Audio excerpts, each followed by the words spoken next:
සුබ දවසක් වේවා ආදරණීය දුව පුතේ. අද දවසේ ඔයාලා සම්බන්ධ වෙලා ඉන්නේ අපේ ඒකක පුනරීක්ෂණ පාඨමාලාවේ 11 වෙනි පේපරයට. අපි ගිහින් බලමු පේපරේ මොනවද තියෙන ප්‍රශ්න කියලා. මෙන්න ඔයාලට ලැබෙන 11 වෙනි පේපර් එක. අපි යමු පළවෙනි ප්‍රශ්නෙට.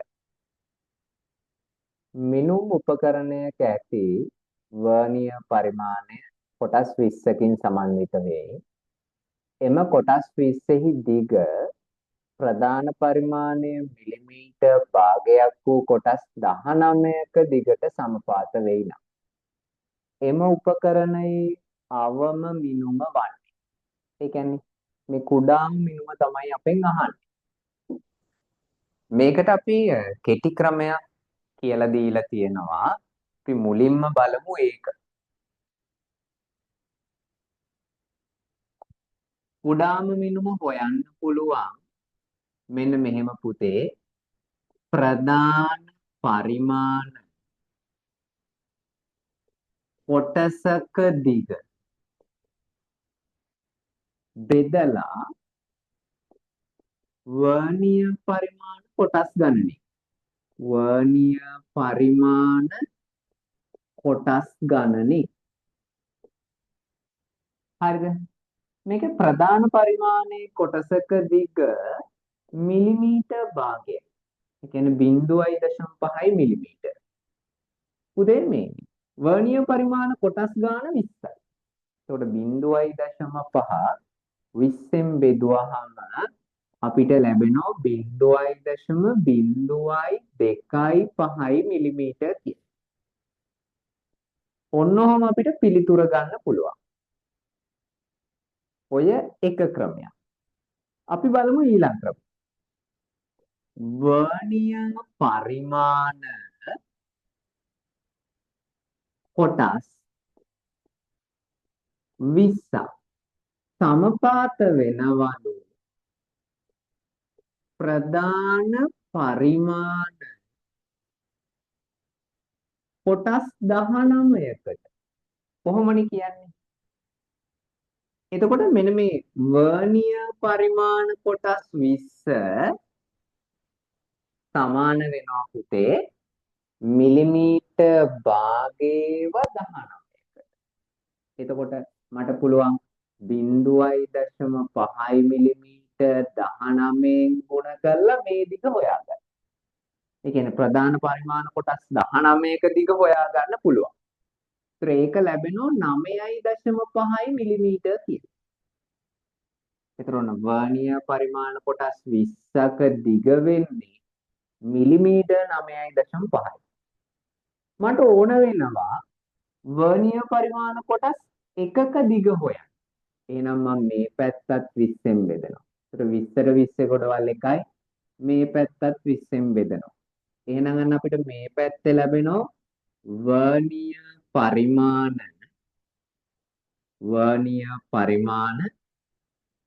කොටස් එකක් සමානයි 9.5 බෙදීම 20. ඒතර එතන ලැබෙනවා 0.475 මිලිමීටර්. අන්න බලන්න වර්ණීය පරිමාණ කොටස් එකක දිග ලැබෙනවා 0.475 මිලිමීටර්. උදේ මේ දෙන්නම දන්නවනම් ප්‍රධාන පරිමාණ කොටසක දිගක් දන්නවනම් වර්ණීය පරිමාණ කොටසක දිගක් දන්නවනම් අපිට කුඩාම මිනුම හොයන්න පුළුවන්. අන්න ප්‍රධාන පරිමාණ කොටසක දිග අඩු කරනවා වර්ණීය පරිමාණ කොටසක දිගෙන්. වර්ණීය පරිමාණ කොටසක දිගේ. දැන් අපි දන්නවා ප්‍රධාන පරිමාණ කොටසක දිග මිලිමීටර් භාගයයි නැත්නම් 0.5යි. වර්ණීය පරිමාණ කොටසක දිග අපි හොයාගත්තා. ඒක 0.475 මිලිමීටර්. අන්න අඩු කළාම ලැබෙනවා 0.025 මිලිමීටර්. එහෙනම් බලන්න ආකාර දෙකෙන්ම හොයනකොට අපිට ආවේ මේ උත්තරෙමයි. එහෙනම් අපි බලමු පේපර් එකේ කොහොමද උත්තර දීලා තියෙන්නේ කියලා.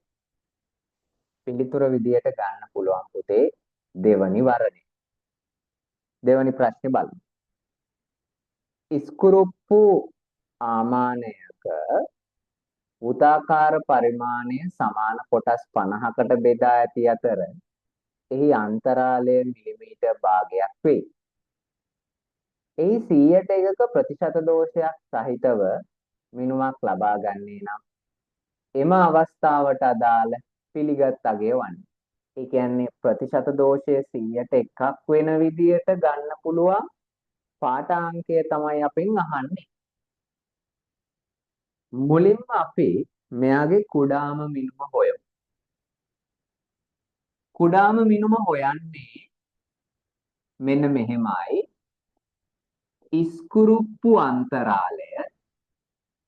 ඉස්කුරුප්පු අන්තරාලය බෙදනවා පුතේ වෘත පරිමාණ කොටස් ගණනින්. වෘත පරිමාණ කොටස් ගණනින් බෙදනවා. හරිද? පුතේ මේ ඉස්කුරුප්පු අන්තරාලය කියන්නේ වෘත පරිමාණයේ එක වටයක් කරකවද්දී වෘත පරිමාණය ලකුණු කරපු ඇතුළත ධාරය ඉස්සරහට හරි පස්සට හරි ගමන් කරන දුර. එතකොට දක්ෂිනාවර්තව කරකවනවා නම් ඉස්සරහට ගමන් කරනවා. වාමාවර්තව කරකවනවා නම් පිටිපස්සට ගමන් කරනවා. එතකොට මෙතන ඉස්කුරුප්පු අන්තරාලය දීලා තියෙනවා. මිලිමීටර් භාගයයි කියලා. ඒ කියන්නේ 0.5. එතකොට පුතේ වෘත පරිමාණ කොටස් ගන්න 50යි කියලා දීලා තියෙනවා. එහෙනම් අන්න 0.5 50න් බෙදුවම අපිට ලැබෙනවා 0.01 මිලිමීටර් කියලා. හරි 0.01 මිලිමීටර් කියලා ලැබෙනවා. එහෙනම් ඔක තමයි කුඩාම. එතකොට මේ උපකරණේ කුඩාම මිනුමට සමාන උපරිම දෝෂයක් වෙන්න පුළුවන්. එහෙනම් අන්න අපි ඊළඟට යමු ප්‍රතිශත දෝෂය හොයන්න. මෙන්න ප්‍රතිශත දෝෂය හොයන්නේ මෙන්න මෙහෙමයි. මෙන්න මේ ඉර උඩට එනවා උපරිම දෝෂය. ඉර යටට එනවා පුතේ ලබාගත් පාඨාංකය. එතකොට මෙන්න මෙහෙම විතරක් ගත්තොත් මේ ලැබෙන්නේ භාගික දෝෂය. මෙයා ප්‍රතිශතයක් විදියට දක්වන්න 100ට 100ෙන් ගුණ කරොත් ප්‍රතිශත දෝෂය ලැබෙනවා. නම් මෙතන කියනවා ප්‍රතිශත දෝෂය 100ට එකක් වෙන විදියට. ඔන්න එහෙනම් මම එතෙන්ට 100ට එකක් දැම්මා. ඒතර උපරිම දෝෂය කොච්චරද? 0.01 මිලිමීටර. අන්න එතෙන්දි ලබා ගන්න පුළුවන් පාඨාංකය කොච්චරද කියලා අහන්නේ. අන්න එයා 100ට 100ෙන් ගුණ වෙනවා. උදේ දෙපැත්තෙම ප්‍රතිශත ලකුණ තියෙන හින්දා අපිට ඉවත් කරන්න පුළුවන් දෙපැත්තේ. දැන් හරස් ගුණ කරොත් මෙයා ඇවිල්ලා මේ පැත්තේ ගුණ වුණොත් x වරක් x. අන්න බලන්නකෝ 0.01 100ෙන් ගුණ වුණා 1 මිලිමීටර කියලා එනවා. එහෙනම් අන්න එයා තමයි උත්තරේ විදියට ගන්න පුළුවන්. එහෙනම් පිළිතුර තියෙනවා 3 වෙනි වරනේ. 3 වෙනි ප්‍රශ්නේ බලන්න. වර්ණීය පරිමාණයක් සහිත උපකරණයක වර්ණීය පරිමාණයක් කොටස් A සංඛ්‍යාවක් ප්‍රධාන පරිමාණයේ කොටස් B සංඛ්‍යාවක් සමග සමපාත වේ. ප්‍රධාන පරිමාණ කොටසක් p මිලිමීටර දිග වන අතර වර්ණීය පරිමාණ කොටසක දිග q මිලිමීටර වේ. උපකරණයේ කුඩාම මිනුම වන්නේ. ඒක අදාළ දත්ත ටික දීලා උපකරණයේ කුඩාම මිනුම අහනවා අපේ. මේ උපකරණයේ තියනවලු වර්ණීය පරිමාණ කොටස් සිම්පල් A ගණනක්. එයාට සමපාත වෙන්නේ ප්‍රධාන පරිමාණ කොටස් සිම්පල් B ගණනක්. එහෙනම් අපිට ලියන්න පුළුවන් මෙන්න මේ.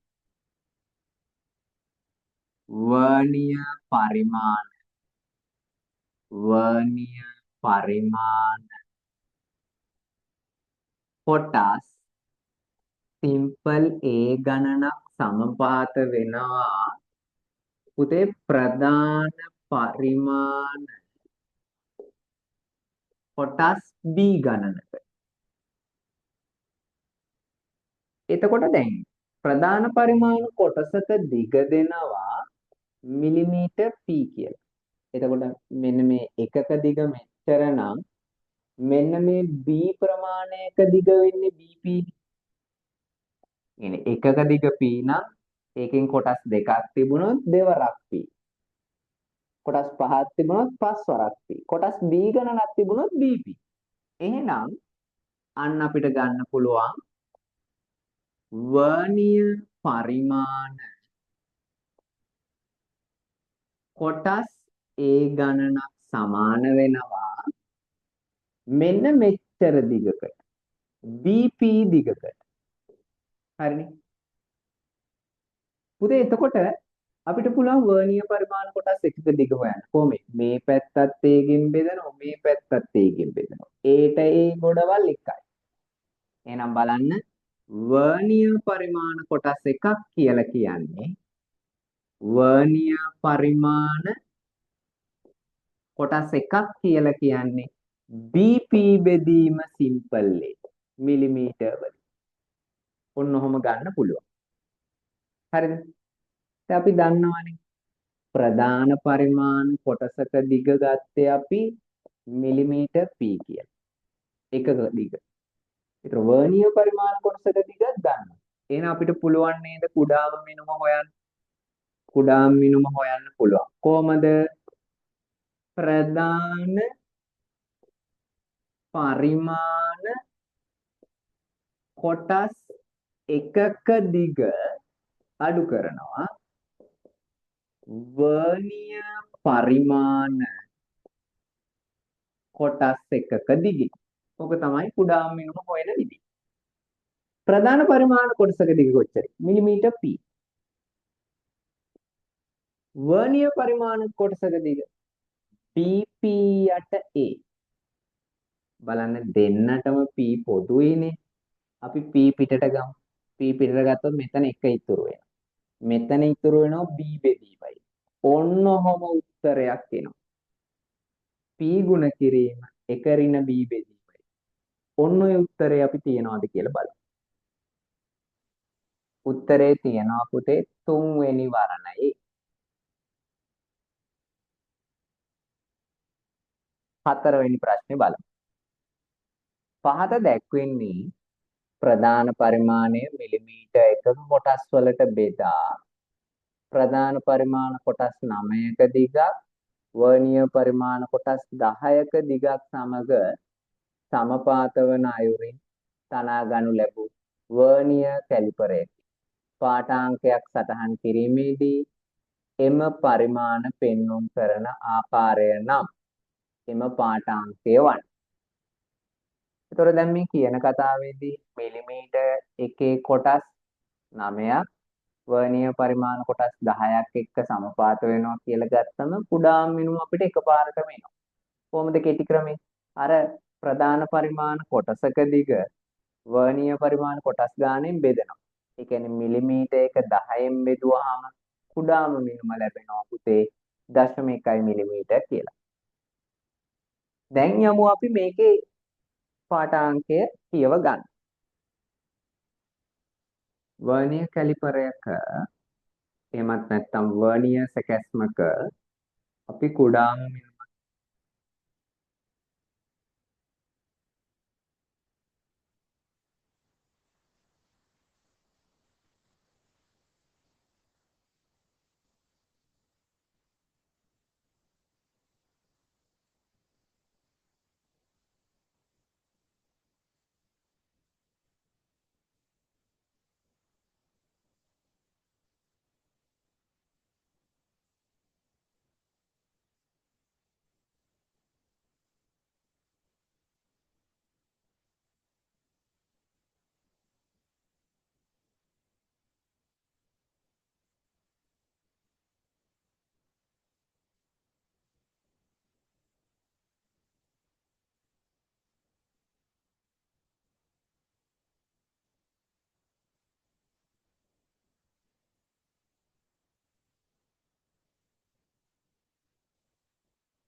උදේ පිළිතුර ගන්න පුළුවන් පළවෙනි වර්ණයේ විදිය.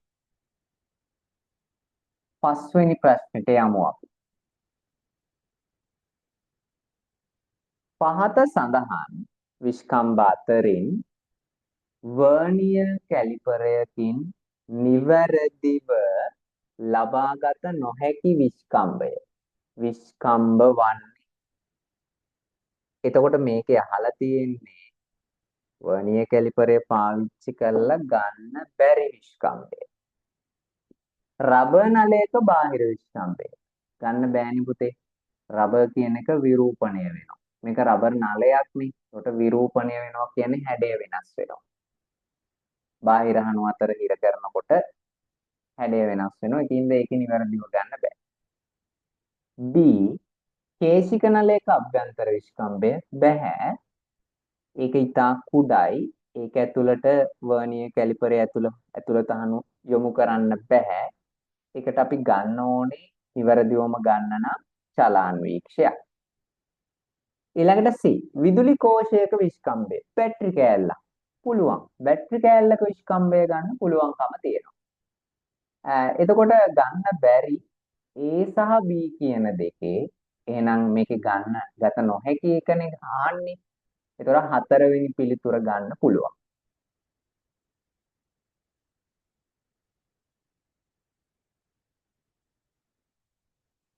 හයවෙනි ප්‍රශ්නේ බලමු. අන්තරාලය x මිලිමීටර් වන ඉස්කුරුප්පු ආමානයක වට පරිමාණයේ කොටස් n සංඛ්‍යාවකට බෙදා ඇත. උපකරණයේ කුඩාම මිනුම්. දැන් අපි ඉස්සෙල්ලත් කතා කරා. හරිම ලේසියි. පුතේ ඉස්කුරුප්පු අන්තරාලය මිලිමීටර් x ලු. ඒතර ඉස්කුරුප්පු ආමානයක වට පරිමාණයේ කොටස් n සංඛ්‍යාවකට බෙදා ඇත. ඒතර අපි කොහොමද කුඩාම මිනුම හෙව්වේ? අපි කුඩාම මිනුම හෙව්වේ ඉස්කුරුප්පු අන්තරාලය බෙදීම වෘත පරිමාණ කොටස් ගන්න. නැත්නම් වට පරිමාණ කොටස් ගන්න. ඒතර මේක ඉස්කුරුප්පු අන්තරාලයේ දීලා තියෙනවා x කියලා. වට පරිමාණ කොටස් ගන්න n. එහෙනම් x බෙදීම n කියලා තමයි ගන්න. x බෙදීම n කියලා තමයි ගන්න වෙන්නේ. ආන්සර් එක තියෙනවා දෙවෙනි වර්ගයේ. ආන්සර් එක 2.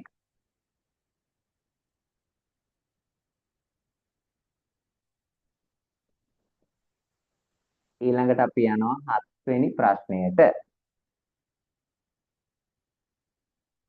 මයික්‍රෝමීටර් ඉස්කුරුප්පු ආමානයක කණු දෙක ස්පර්ශව ඇති අවස්ථාවේදී එහි කොටසක් රූප සටහනේ පෙන්වා ඇත. උපකරණයේ මූලාංක දෝෂය තමයි අපෙන් අහන්නේ. පුතේ ඉද්දයි කිනිහිරියයි ගැටෙන වෙලාවේ ඔන්න ඔය විදියට තමයි ප්‍රධාන සහ වෘත පරිමාණ පිළිතලා තියෙන්නේ. ඒතර මෙතන අපිට පේනවා නිවැරදිව නතර වෙන්න ඕනේ නම් මෙන්න මේ බිඳුව මෙතන තමයි නතර වෙන්න ඕනේ. හැබැයි එයා තා පොඩ්ඩක් ඉස්සරහට ගිහිල්ලා තියෙනවා.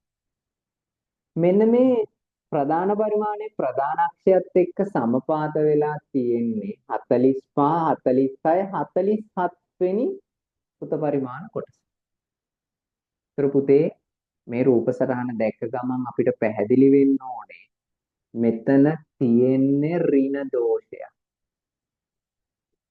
මෙතන තියෙන්නේ ඍණ දෝෂයක්. හරිද? එතකොට මෙන්න මේ ඍණ දෝෂය ගණනය කරන්නේ අපි මෙන්න මෙහෙමයි. කුඩාම මිනුම වාරය මෙතෙන්ට එන්නේ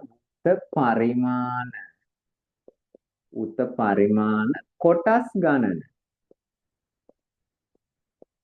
අඩු කිරීම සමපාත වන වෘත පරිමාණ කොටස් ගණන. සමපාත වන වෘත පරිමාණ කොටස් ගණන. හරිද? ඔන්නෝකෙන් තමයි හොයන්නේ. ඒතර කුඩාම මිනුම මේකේ 0.01 මිලිමීටර. පුතේ වෘත පරිමාණ කොටස් 50ක් තියෙනවා. සමපාත වෙන්නේ 47. ඒතර 50න් 47ක් ගියාම 3යි. ඒක මේකෙන් ගුණ වුණාම 0.03 මිලිමීටර් කියලා ලැබෙනවා. ඔක ඍණ දෝෂය. දැන් මේ වගේ උපකරණ වලින් ගන්න පාඨාංකවල හැම එකකම මෙච්චර ප්‍රමාණයක් අඩුයි. එහෙනම් දැන් මෙයාව නිවැරදි කරගන්න මොකද්ද කරන්න ඕනේ? මෙයාව නිවැරදි කරගන්න නම් පුතේ මෙන්න මෙයා ලබා ගන්න පාඨාංකයට එකතු කරන්න. ඒ කියන්නේ ධන ශෝධනයක් කරන්න. ධන ශෝධනයක් කරන්න ඕනේ. ධන ශෝධනයක් කළ යුතුයි. ඔන්න. පැහැදිලිනේ? අපි පිළිතුරු බලමු. පුතේ අපිට මෙතනින් වර්ණ තුනක් ඉවත් කරන්න පුළුවන්. පළවෙනි එක, දෙවෙනි එක සහ පස්වෙනි එක. වර්ණ දෙකක් ඉතුරු කරගත්තා. එතකොට අපි දන්නවා මේක ඍණ දෝෂයක් ධන ශෝධනයක් කරන්න ඕන. තුන්වෙනි වර්ණය බලමු. 0.03 මිලිමීටර් වන අතර ඒ අවසාන පරිමාණ කියවීමට එකතු කළ යුතුය. ඔව් ධන ශෝධනයක් කරන්න ඕන. එහෙනම් නිවැරදි පිළිතුර තුන්වෙනි එක. 8වෙනි ප්‍රශ්නෙට යමු. කුඩාම මිනුම 0.1 මිලිමීටර් වන වර්නියර් කැලිපරයකින් ගෝලයක විස්කම්භය මැන්න විට 10යි මිලිමීටර් ලෙස ලැබුණි. තෙදඬු තුලාවෙන් එහි ස්කන්ධය මැන්න විට ග්‍රෑම් 10ක් ලෙස ලැබුණි. ලැබුණු එම අගයන් යොදාගෙන ඝනත්වය ගණනය කළ විට උපරිම ප්‍රතිශත දෝෂය වන්නේ. මේ දත්ත අරගෙන ගණනය කරාම ඝනත්වය ඇතිවන ප්‍රතිශත දෝෂය තමයි අහන්නේ. මේකෙදි පුතේ අපි ගමු නිවැරදි අගයන්. අපි නිවැරදි අගයන් ගත්තොතින් මෙයාගේ ස්කන්ධය ගත්තම ලැබෙනවලු ග්‍රෑම් 10ක්. මෙයාගේ විස්කම්භය ගත්තම එයා ලැබෙනවලු මිලිමීටර් 10ක්. ඒතර එයාගේ අරය කොච්චරේ? අරය මිලිමීටර් 5යිනේ පුතේ. ඔන්න ඔහොම. හරිනේ. මට පුළුවන්කම තියෙනවා මෙතන දැන් ගෝලයක්නේ අරගෙන තියෙන්නේ. එතකොට මේ ගෝලයේ පරිමාව හොයන්න පුළුවන්. කොහොමද? v සමානයි 3න් 4යි πr ගණන්. මම ආදේශ කරනවා. 3න් 4යි මම πට 3 ගන්නවා. r කියලා කියන්නේ 5යි මිලිමීටර. 5 ගණන්. ඔතෙන්දි පරිමාව ලැබෙනවා 500ක් ඝන මිලිමීටර වලින්. 500ක් ලැබෙනවා ඝන මිලිමීටර වලින්. පුතේ මෙයා ඝන සෙන්ටිමීටර කරනවා නම් 1000න් බෙදන්න. 1000න් බෙදුවොත් 0.5 ඝන සෙන්ටිමීටර කියලා ලැබෙනවා. හරිද? ඒතර දැන් අපි ස්කන්ධයක් දන්න හින්දා පරිමාව ඝන සෙන්ටිමීටර වලිනුත් දන්න හින්දා ඝනත්වය හොයන්න පුළුවන් ස්කන්ධය බෙදීම පරිමාවෙන්. ස්කන්ධය ග්‍රෑම් 10යි පරිමාව 0.5 ඝන සෙන්ටිමීටර. ඒතර මේකේ ලැබෙනවා අපිට ඝනත්වය 20යි ඝන සෙන්ටිමීටරයට ග්‍රෑම් කියලා.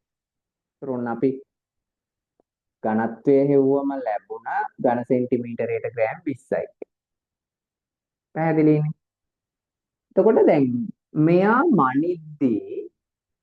මනිද්දී වර්නියර් කැලිපරයෙන් දෝෂයක් වෙන්න පුළුවන් 0.1ක. ඒතර විස්කම්භය ගත්තොත් 0.1ක වෙනසක් වෙනවා කියන්නේ දෝෂයක් වෙනවා කියන්නේ එයාගේ අගය 10.1 මිලිමීටර වෙන්න පුළුවන්. 10.1 මිලිමීටර වෙන්න පුළුවන්. ඒතර එයාගේ අරය ගත්තොත් ඒක දෙකෙන් බෙදෙනවානේ. එතකොට ලැබෙන්න ඕන 5.05. ඒතර දැන් 10 ගන්න එකේ 0.1ක දෝෂයක් වෙන්න පුළුවන් කියන්නේ 10.1 වෙන්න පුළුවන්. ඒකෙන් අරය හොයාගත්තම 5.05. අනේ එතනින් අපිට ආපහු පරිමාව හොයන්න පුළුවන්. v සමානයි 3න් 4යි 5 5.05 ගණන්. ওই විදිහට. දැන් හරම දෝෂයක් ඇති වුණොත් ඔන්න ওই විදිහට තමයි පරිමාව ගන්න වෙන්නේ. එතෙන්දි ලැබෙනවා 515.15 ඒ ඝන මිලිමීටර වලින්. ඒක ඝන සෙන්ටිමීටර කරාම 0.515 ඝන සෙන්ටිමීටර. උදේ එතකොට දැන් මෙයාගේ ග්‍රෑම් 10 නේ තෙදඬු තුලාවෙන් මනිද්දිත් 0.1ක වෙනසක් වෙනවා. එතකොට නිවැරදි ස්කන්ධයෙන් අපගමනය වෙලා 10.1 ග්‍රෑම් දක්වා වෙනස් වෙන්න පුළුවන් රීඩින් එක. එහෙනම් අන්න එතෙන්දී අපි අලුතෙන් ඝනත්වය හොයමු. ස්කන්ධය බෙදීම පරිමාවෙන් ස්කන්ධය ලැබුණ 10.1 ග්‍රෑම් පරිමාව ලැබුණ 0.515 ඝන සෙන්ටිමීටර. පුතේ එතකොට ලැබෙනවා 19.61 19.61 ලැබෙනවා ඝන සෙන්ටිමීටරයට ග්‍රෑම් වලින්. එහෙනම් වෙනස් වෙලා නේද? අන්න බලන්න. දෝෂයේ සැලකුවම වෙනස් වෙලා. එතකොට අපිට ඕනේ මෙතන කොච්චර ප්‍රතිශත දෝෂයක් වෙනවද කියලා බලන්න.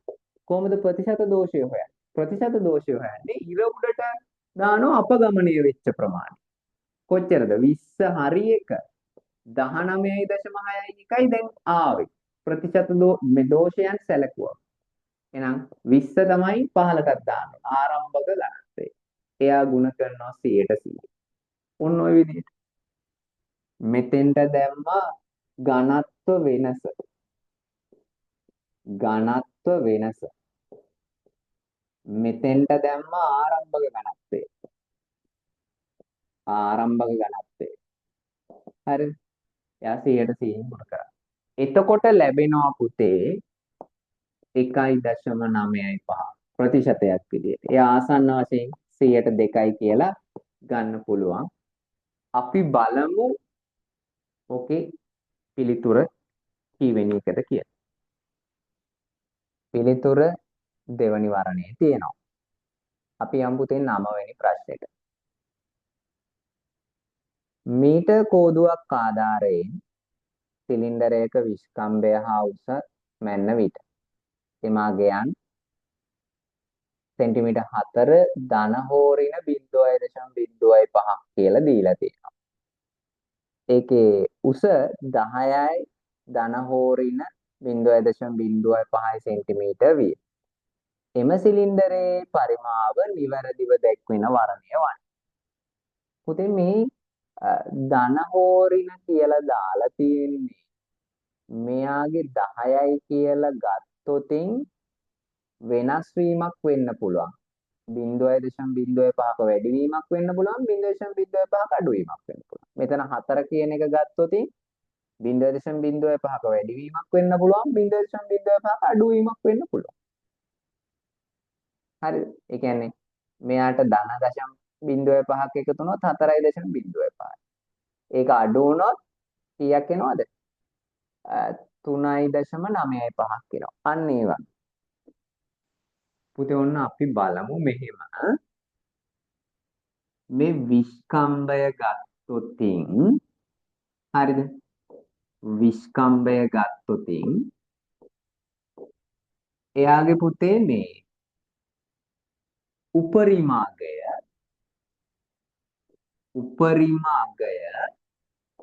එන්නේ කොහමද? එයාගේ 4 සෙන්ටිමීටරනේ. එකට ධන 0.05ක් එකතු වුණොත් එනවා 4.05. හරි සෙන්ටිමීටර වලින්. ඊට පස්සේ අපි නිවැරදි අගය ගත්තොත් එන්නේ කොච්චරද? 4.00 සෙන්ටිමීටර. එයාගේ අවමාගය ගත්තොත් දැන් මේ දෝෂය සලකලා තමයි මම ලියන්නේ. 4න් අඩු වෙන්න ඕන 0.05. එතකොට එනවා 3.95. පැහැදිලි? අර ධන හෝ ඍණ තිබ්බ එකේ මම මෙතන ධන අවස්ථාව ගත්තා. එතකොට උපරිම අගයක් එන්නේ. මෙතන ඍණ අවස්ථාව ගත්තා. එතන අවමගයක් එන්නේ. ඇත්තනම තියෙන්න ඕන අගේ මේක. ඒත් අපිට විස්කම්බය නෙවෙයි ඕනේ අරයනේ. හරිද? නැත්තම් ඔහොම තියාගෙන ගන්නත් පුළුවන්. අරය හෙව්වොත් මෙතන මේක දෙකෙන් බෙදෙන්න ඕනේ. ඒක දෙකෙන් බෙදුනොත් එන්නේ 2.0.2.5 සෙන්ටිමීටර්. මෙතන අරය වෙන්නේ 2.0.0. මෙතන අරය වෙන්නේ 1.975. 1.975 සෙන්ටිමීටර්. ඔන්න ඔහොම. පැහැදිලිද වැඩි? ඊළඟට අපි උසත් ගමු. L නැත්නම් H කියලා ගමු උස. එහෙම ගත්තොත් එයාගේ උපරිමාගය එන්නේ. හරිද? එයාගේ උපරිමාගය එන්නේ පුතේ. එයාගේ අගය 10යිනේ. ඒකට 0.05ක් එකතු වුණාම 10.05 සෙන්ටිමීටර්. එයාගේ නිවැරදි අගය ගත්තොත් ඒක ගත්තොත් මේ අගයමයි 10.02 සෙන්ටිමීටර්. එයාගේ අවම අගය ගත්තොත් ඒක ඉන්නේ 10න් අඩු වෙන්න ඕන 0.05. එතකොට 9.95 කියලා තමයි. ඔන්නෝම අපිට අර ධනාගේ එක අවස්ථාවක සලකලා ඍණාගේ එක අවස්ථාවක සලකලා ඔන්නෝම උපරිම අවමගයන් හදා ගන්න පුළුවන්. පැහැදිලිද? හරි. ඊළඟට යමු අපි මෙන්න මේ සිලින්ඩරේ පරිමාව හොයන්න. මෙයාගේ පරිමාව හොයන්නේ πr වර්ග h වලින්. අපි මුලින්ම හොයමු උපරිම පරිමාව. දැන් ඒකට ආදේශ කරමු. පයි කියන එක්කෙනා 3 කියලා ගමු. මෙයාගේ අරය එන්නේ පුතේ අපි ගත්තාගේ 2.0.25 වර්ගය ගුණ කිරීම උස එන්නේ 10.05. බලමු ඕකෙන් පරිමාව කීයක් එනවද කියලා. ඒකෙන් පරිමාව වෙනවා 123.6. ඔන්න උපරිම ලැබෙන්න පුළුවන් පරිමාව ගෙවුවා. ඊට පස්සේ අපි නිවැරදි අගය ගමු. නිවැරදි පරිමාව. අපි නිවැරදි කියලා හිතන එක. පයිට 3 මෙතන 2 වර්ගය මෙයා 10.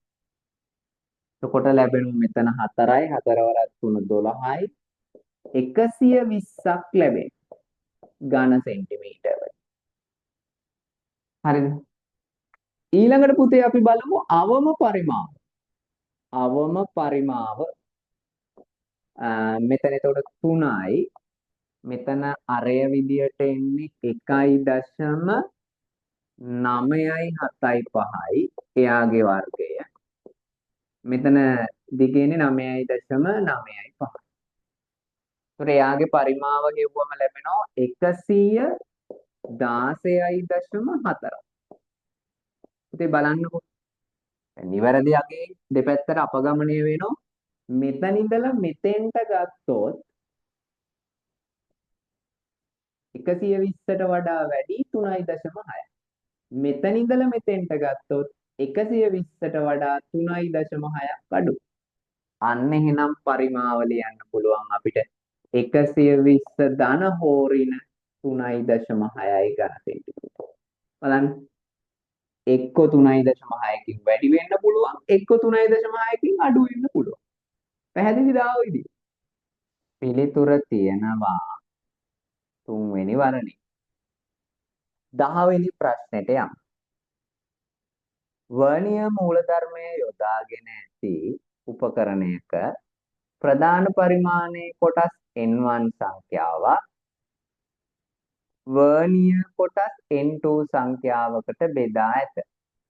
මෙහි ප්‍රධාන පරිමාණයේ කොටසක දිග එතන පොඩි සංශෝධනයක් වෙන්න ඕනේ. ප්‍රධාන පරිමාණයේ කොටසක දිග එහි කුඩාම මිනුම වේ.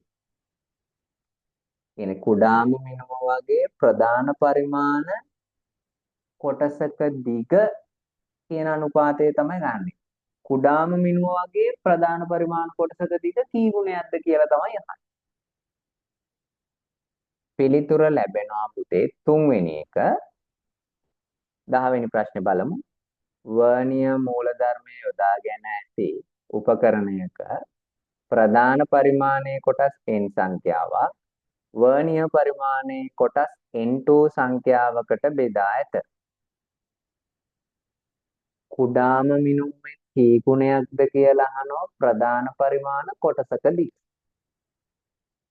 මේකේ දීපු දත්තවලට අනුව කුඩාම මිනුම හොයන්න පුළුවන් ප්‍රධාන පරිමාණ කොටසක දිග අපි බෙදනවා වර්ණීය පරිමාණ කොටස් ගන්න. වර්ණීය පරිමාණ කොටස් ගන්න n2 නේ. එහෙනම් කුඩාම මිනුම ලැබෙනවා අපිට එක බෙදීම n2. එතකොට අපි මෙතන ගත්තේ ප්‍රධාන පරිමාණ කොටසක දිග. ප්‍රධාන පරිමාණ කොටසක දිග තමයි ඔය ගත්තේ. මේ ගත්තේ වර්ණීය පරිමාණ කොටස් ගන්න. වර්ණීය පරිමාණ කොටස් ගන්න. හරිද? අපෙන් අහන්නේ මොකක්ද? අපෙන් අහන්නේ මෙන්න මේ අනුපාතය. ඉර උඩට එන්න ඕන ප්‍රධාන පරිමාණ කොටසක දිග. ප්‍රධාන පරිමාණ කොටසක දිග තමයි ඉර උඩට එන්නේ. ඉර යටට එන්න ඕන කුඩාම මිනුම. ඔන්න ඕක තමයි අහන්නේ. ප්‍රධාන පරිමාණ කොටසක දිග අපිට මෙතන ගන්න පුළුවන් 1යි කියලා. කුඩාම මිනුම ගන්න පුළුවන් එක බෙදීම n2 කියලා. මේක හරියට මෙන්න මෙහෙමයි. එක බෙදීම එක යට n2. මෙහෙම තියාගෙන සුළු කරන්න බෑ. මෙයා ಗುಣ කිරීම බවට පත් කරගන්න නම් අපිට පුළුවන් මෙන්න මේ දෙන්නගේ පරස්පරය ගන්න. එක ಗುಣ කිරීම n2 යට එක. එතකොට ඉතින් n2 එකෙන් ಗುಣ කරොත් n2 එක එකෙන් බෙදුවත් n2. එහෙනම් උත්තරේ එන්නේ n2. අපි බලමු පිළිතුර කීවෙනි එකේද තියෙන්නේ කියලා. පිළිතුර තියනවා දෙවනි වරණේ. පුතේ ඔන්න එහෙනම් අදට નિયમિત ප්‍රශ්න 10 සාකච්ඡා කරලා අවසන්. ඔයාලට පුළුවන් මේකේ විවරණය බලලා ප්‍රශ්න ටික නැවත කරන්න. ඒකින්ද ඔයාලගේ අමාරු ප්‍රශ්න තියෙනවා නම් මේකේ වීඩියෝ එක බලලා ඒව විසඳ ගන්න සහ අනිත් වීඩියෝ බැලුවේ නැත්නම් මේ දක්වා තිබිච්ච අනිත් වීඩියෝත් බලන්න. ඒ වගේ පේපර් එක ගන්න ඕන නම් ඩිස්ක්‍රිප්ෂන් එකේ දාලා තියෙනවා ලින්ක් එකක්. ඒකෙන් ඔයාලට පේපර් එක ගන්න පුළුවන්. එහෙනම් අදට අපි මෙතනින් සමාප්ත කරනවා. සියලු දෙනාට ජය වේවා.